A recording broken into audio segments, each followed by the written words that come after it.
Enjoyed the break and that you're enjoying the day.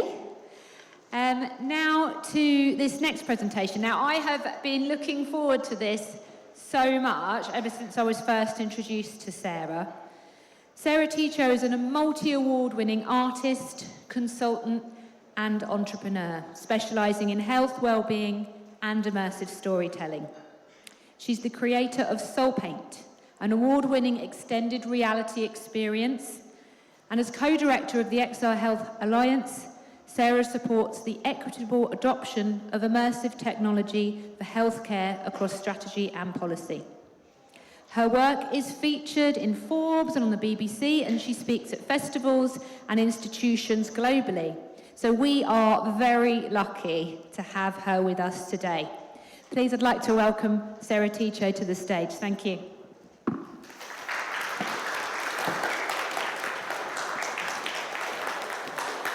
Hi there, everyone. Thank you so much for the invitation, having me here today. It feels really special to come and share a little bit about my work and why I'm so passionate about this bizarre space of virtual reality and mental health. Just out of curiosity, who here has tried virtual reality before? Of course, we're at a digital festival. Everyone's familiar. Right, don't have to do the full introduction. But I guess this is a bit of an introduction to me and how I ended up getting here. This was completely by accident. I think growing up I wanted to be like Tomb Raider. I wanted to be an archaeologist. And I ended up studying anthropology at university. And it was just as I was graduating, my dad actually passed away. And I moved back to Brighton, and I was working in the NHS and trying to make sense of life and what you do with it and all the complicated things that happen when you lose someone.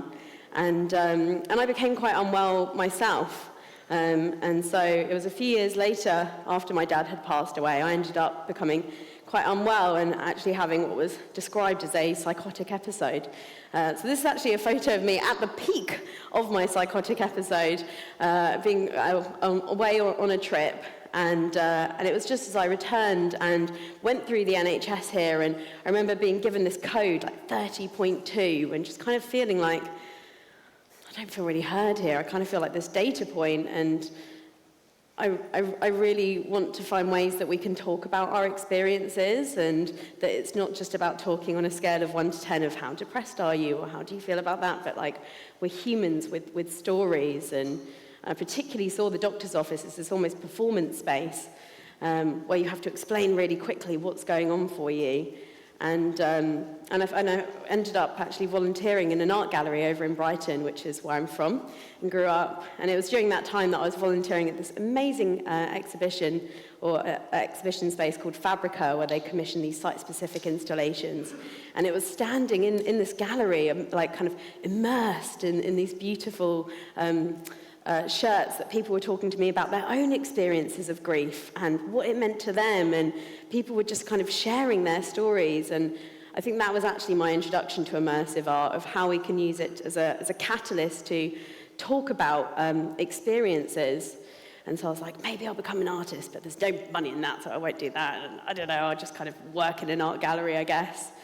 But a few years later, I ended up moving abroad, and I was actually working on TEDx Sydney, and it was whilst out there that someone started talking about how virtual reality could be used therapeutically. And I was like, what? How can you even do that?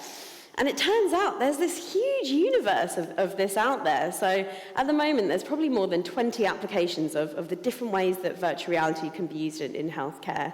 And it can be from anything from physiotherapy and exercise to particularly mental health, which is an area that I find extremely interesting.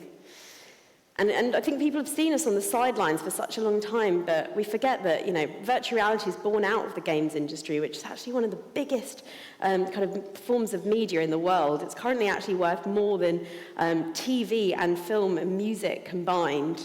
And actually, there's such a broad range of people that are already engaged in games and working from it at home. But I think with VR, we've all been in agreement. It's been very much on the fringes for a long time. Like, you maybe try it at a festival, or a couple of friends have got a headset. But where do we access these things, and how can we make it more kind of accessible to us in different parts of our daily lives? And how can it be applied in ways that feel impactful?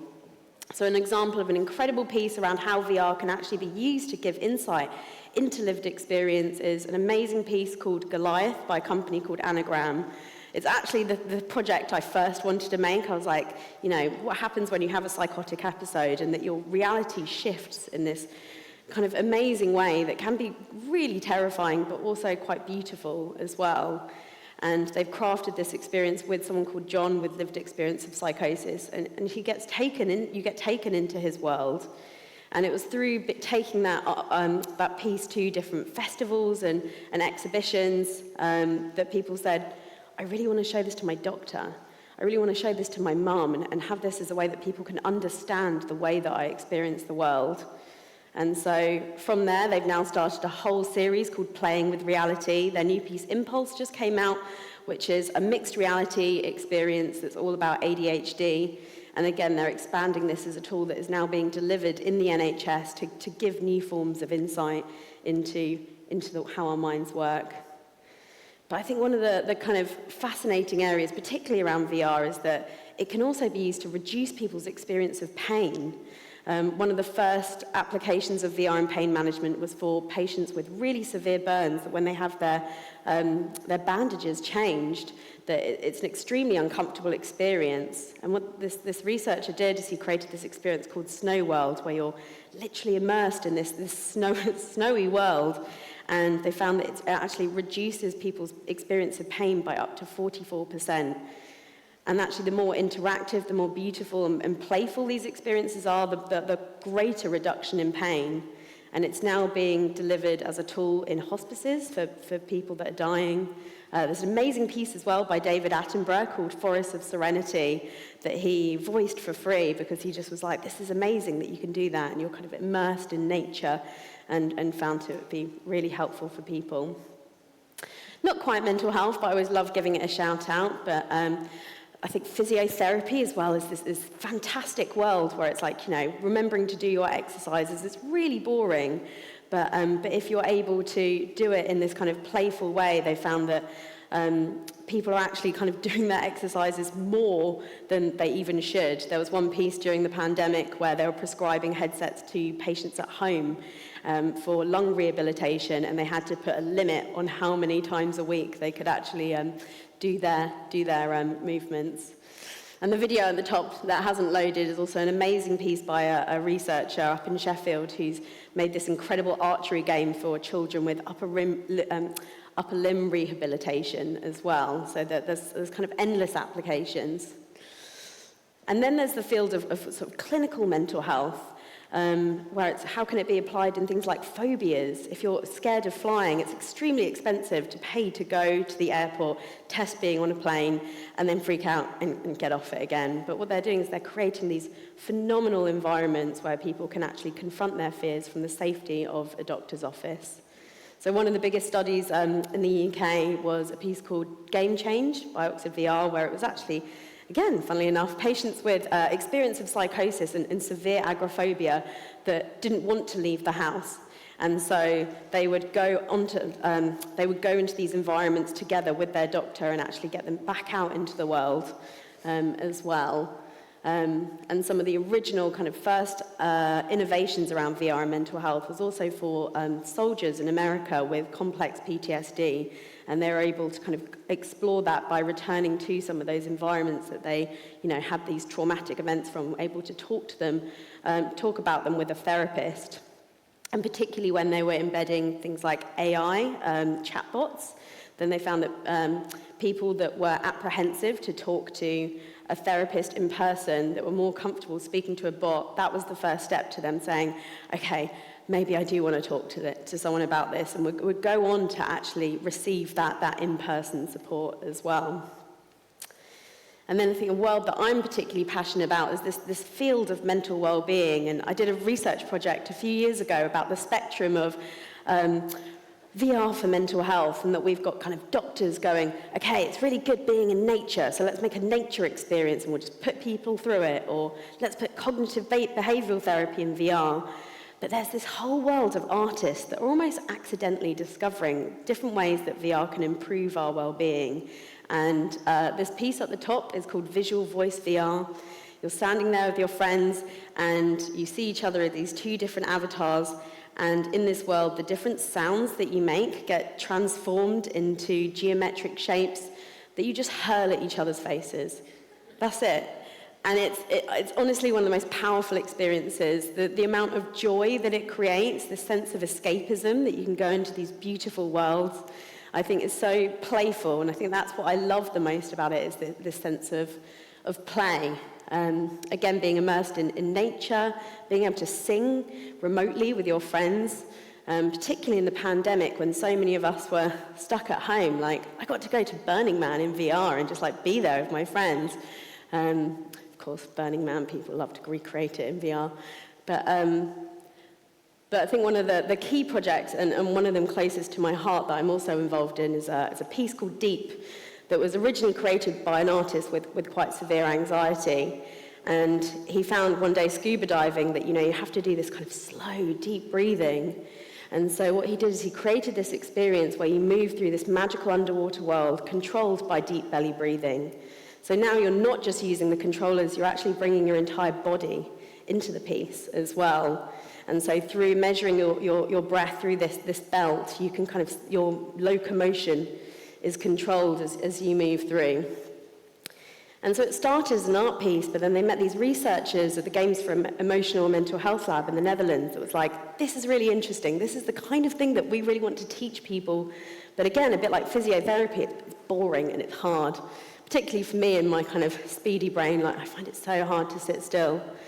And so the scientists were going to the game design meetings, and the game designers were going to the science meetings. And over the course of about 4 years, then we did large randomized control trials on not just how can this game reduce your anxiety in the moment while you're playing it, but how does this change your sense of self-efficacy long term? So your ability to calm yourself down when you're in anxiety-inducing situations, when all the trains are cancelled and your slides aren't working last minute, and that you're actually embodying this skill. And I just love that as a concept, because I think, we already live in this world where we're stuck in our phones and our laptops, but actually how can we use games as this training space where you don't have to use it every single day, but it can be something that can teach us things that are really hard to learn and make sense of. But I think through my process, essentially, of trying to make my own project, that I'll tell you about a little bit along the way, working on Deep and other things as well, I found that it was really hard to get this stuff out there. When I was first developing my project and kind of pitching it to investors, they were laughing at me, this idea that a hospital would use a virtual reality headset. And then I was speaking to people saying, how do you get this? Can we prescribe this to people? And everyone said, no, it's not working right now because the NHS doesn't understand the applications. And so I ended up doing a lot of policy work around how do we enable this to happen. So in 2020, we released this report. It's a fully interactive online report that you can read yourself as well. It's xrhealthuk.org if you're interested. And what we did is we made this whole report that says, hey, here are some of the applications of VR in healthcare. This is some of the best practice out there. And also here are recommendations of what the NHS could do to actually think about how we could prescribe it to people to use at home. How do we embed it in hospitals? Can we make these things available in public libraries as well? How can we just let anyone engage in these playful experiences? And so about 2 years now, the government invested £20 million, particularly in VR and mental health. I think they realised that after the pandemic, we had a real need to, tackle this issue. And so now a lot of that work is finally happening. And we're actually now one of the most advanced countries in the world in terms of how we're actually embedding this across the NHS in different hospitals. But it's still really slow. It's so slow because it's the NHS, and God, I love it. But I remember my first job in the NHS, we were still using fax, not that long ago. So it does take time. So also lots of my work is around how do we make this publicly available in a playful way as well. So last October I was part of a festival called Dreamy Place over in Brighton that's just about to start in a few weeks as well. I was also kind of curating a range of these different artworks and games that are really talking about lived experience of mental health, or games that can be used therapeutically. And it was great just to like open the doors and say, look, this is what these experiences can be like when they're kind of portrayed in this playful way outside of clinical context. But back to why I actually started doing a lot of this, and it goes back to me kind of being in a doctor's office and thinking about ways that I wanted to talk about my own experience. On average, you have about 11 seconds to convey how you feel to a doctor before you'll be interrupted. And that's always really stuck with me, that we really struggle to talk about our experiences, our emotions, the kind of complex interplay of sensations and feelings in our bodies. And that was something that really stuck with me. It's like, there's all these amazing applications of VR, but how do you tell your own story? How do we empower everyone here to tell our own stories and do that in a way that feels really joyful as well? And so back when I was first kind of getting started in my career, I came across this amazing research method called body mapping, where traditionally you would trace around your body on this big piece of paper and imagine, where do I feel anxiety in my body? Or what do my feelings look like? Do I feel it in my stomach, my chest? And it's this kind of non-verbal way of visualizing your experience, and it's been used really extensively in research across the world. And I was like, that's really cool. Like, imagine if you could show instead of tell how you're feeling. So I gave it a go, and it was really rubbish. And I know that's not what it was about, but I was like, this photo of my drawing really sucks. And I just had so many feelings that I wanted to talk about as well, but had really struggled with it. But of course, at this point, I'd kind of discovered VR, and I was curating all these experiences and sort of learning about it. And so I imagined, like, what if you could draw in 3D? And I don't know if anyone has tried things like Tilt Brush by Google. That was a 3D drawing experience, but you can, like, sculpt with fire and electricity. And I thought, hey, what if you could bring body mapping into a virtual reality experience? And how does that make it better? I think there's lots of stuff that's, like, brought into VR, and it doesn't always necessarily, it's not always the best approach for it. But I love this idea that you could take people into these like beautiful worlds that, yeah, you could paint with fire and electricity and water. How can you use that to kind of visualize anxiety or pain or love or grief? How could you create this kind of playful, embodied interaction? I loved working with the guys at Deep and how they'd really kind of thought about new ways that you can interact in this whole universe that you create.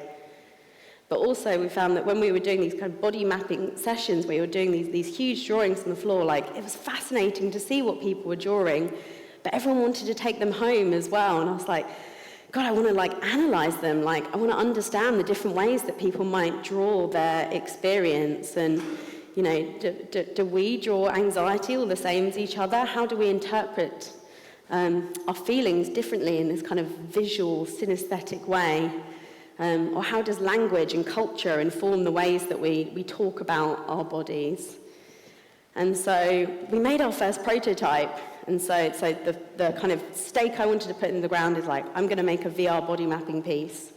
And so we made this sort of early prototype where it was just an avatar in a space that you could paint with, that you could paint on. And so this was, yeah, our first prototype. And it was a patient that we got to test it with over in Guernsey. And it was kind of fascinating because he was kind of codifying his pain, and he drew this solid orange in his body, but then he drew this tickling across his arms and his side. But then he started drawing the pain in his head as well, and it started this completely new conversation with his consultant nurse around how it had affected him emotionally as well, and what was going on for him. And he ended up getting this completely new referral for like more support. And I just thought that was fascinating in this world where it's usually kind of very medically focused or mental health focused, that this could be a space where actually we could use virtual reality to really help people convey that space in between. And interestingly, she also said, hey, maybe if I could show this to someone else, and I think they could probably know what that is, which I was like, that's interesting research, like let's pursue that a little bit more. But I really wanted to push like the idea of how you could visualize this. How could you create a whole brush set of feelings? What do they look like? And so this was just some of the research that we did, and we were working with these artists and designers to think about how would you draw a hangover? What kind of texture would you use for that? How would you create this whole sort of brush set? But I'm not really a game designer by training, and so I was just like, yeah, we're just going to create this space where you can draw, and that's sort of it. But it felt a bit stuck. And it was around that time that I started speaking to Nikki, who is now my co-director, and I was working with him on Deep. And it was in about 2021, and we were just on a Zoom call for the other project. And I was telling him about like what I was trying to do with this 3D drawing piece. And he had made this game already called Copy Paste Dance. And it's like this amazing piece where you kind of like move and shift and you can kind of conduct this whole orchestra of people. And we just started with this question of, what if you could dance with your sadness? And I was like, oh my God, like we have to explore that. Like, what do you do with a drawing once you've created it? And so we started to think about what game design, kind of level design version of this experience could be like. How could you draw your inner world of feeling, but also embody it as well? And we started to work together with a series of different behavioral designers and researchers and sort of prototyping it. And along the way, I was just bothering academics. Like, we never had a formal collaboration with any of them, but I was just like, tell me about what you think about this and how could it be applied and used. And we got some funding, we started developing it a bit more, and we started to test it in a library. So we looked at how this could be aligned with preventative care as well. How could you have a conversation with the public around drawing how you feel, embodying it, and moving with it? And we actually created a whole kind of pathway for how virtual reality could be expanded as a tool in libraries for improving mental health, not just our project, but others as well. And then finally, we made the thing, which hopefully will play. But it's not playing. Is there anywhere we can make it play from the back by any chance? We'll see. We've had a lot of technical issues today. But maybe not. All right, sorry. It looks like the trailer won't play. But yeah, so Soul Paint is the final piece that we've created, which is this fully interactive story that's about 20 minutes long. So you get taken through this magical world, narrated by Fleving Rosario Dawson, which was a really exciting sort of last-minute turn of events. And so she's your guide, and she introduces you into this world. You're able to have these different brushes, so you've got a palette with a range of different colors and textures that animate and move. And you're invited to think about, how do you feel today? Or is there a memory you'd like to explore?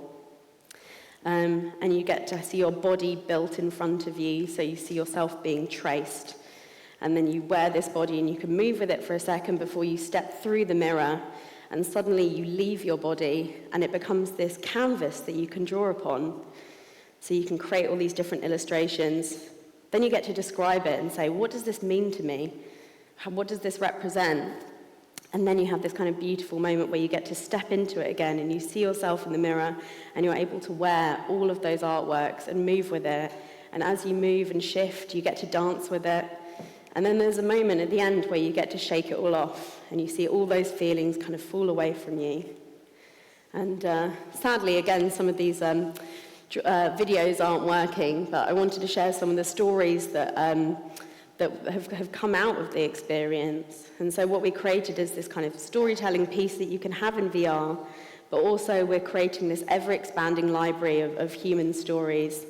This is a story of someone talking about like their neck hernia and the pain that they've been experiencing and the anxiety from it. And this is actually, doesn't quite look great there, but is an artwork all about grief and loss and how that person feels about the anniversary of their dad passing away. And so we initially had launched this as a storytelling piece because it's been really slow to think about how to embed it into healthcare. And so we were like, let's just put it on the festivals. And so this year we won South by Southwest, which is crazy. And we're now taking it around different festivals and spaces around the world, but we're also embedding it into clinical settings as well. We're looking at how it can be applied to eating disorders as a way of understanding the way that people make sense of their bodies and how they feel within them and their emotions within them as well. and continuing to work with all these different researchers. And so this sort of journey for me started back in 2017 of kind of discovering VR, learning about all the different ways that it could be applied, understanding what game design is, how do you do science on this, who do you collaborate with. So it's been quite a long time now, but within that, it's been so amazing to meet so many different people along the way that are doing so many kind of brilliant things. And at least for my journey as a maker, this feels like very much the beginning, and we're now expanding it into different forms of research as well. How can we do more research on, the different ways that people talk about their bodies? Do people in China draw grief in the same way that they might in Chile? If we had 1,000 people drawing fibromyalgia, would they draw them the same or differently? And we're looking into ways of making this more accessible to the public, either through libraries and exhibitions and festivals, delivering it in the NHS, or even turning it into an online experience that people can do every day at home as a sort of embodied journaling piece. And the idea of that is that we're going to create this like museum of feeling where you could have a whole year, a whole 5 years of drawings that you may do once a week, once a day, and thinking about how can we reflect on our lives in this different way that isn't just about the things that we did, but the moments that we really felt, in a way of understanding it not just for ourselves, but helping our partner understand us better, helping our doctor understand us better as well.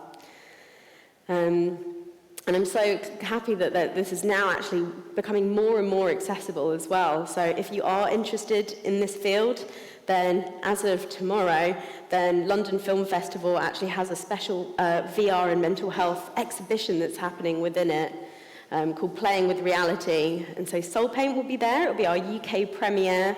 But there's also amazing experiences like Impulse that I mentioned, the piece about ADHD.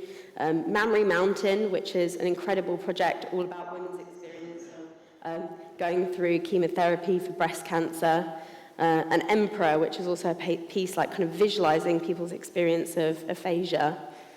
And it's so great because I think this has been on the sidelines for so long, but actually now people are really seeing that it's such an impactful tool to be embedded within the NHS, but also to have somewhere like London Film Festival say, this is a genre that needs to be acknowledged and shown as part of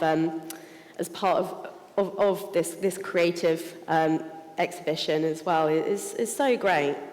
So I do really invite you to come along, and yeah, I'm really glad that it's all free. So it's over at the South Bank Centre. And so with that, I've tried to cram in a lot into half an hour, but I just wanted to conclude with this quote, which is, when used in the right way, in the right time, with the right people, VR brings wonder and beauty to mankind. If nothing else, it offers joy, and joy is good, and we should leverage that like crazy.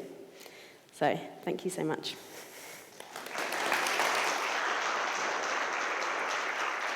Thank you. That was amazing. That's for you. That was absolutely fascinating. I could hear so much more about that. That was amazing. Thank you so much. I'm sorry about the tech issues, but that was fantastic. Wow. Okay, so next up, stay here for the lovely Dan Warman, Tech Talent Champions, Employer Leadership Skills for East Sussex. In the Somerset room, we have Pitching for Startup Success. And in the Wiltshire and Dorset room, we have Technical Storytelling with Russ Miles. Thank you. Back here at 11:50, sorry, 11:50.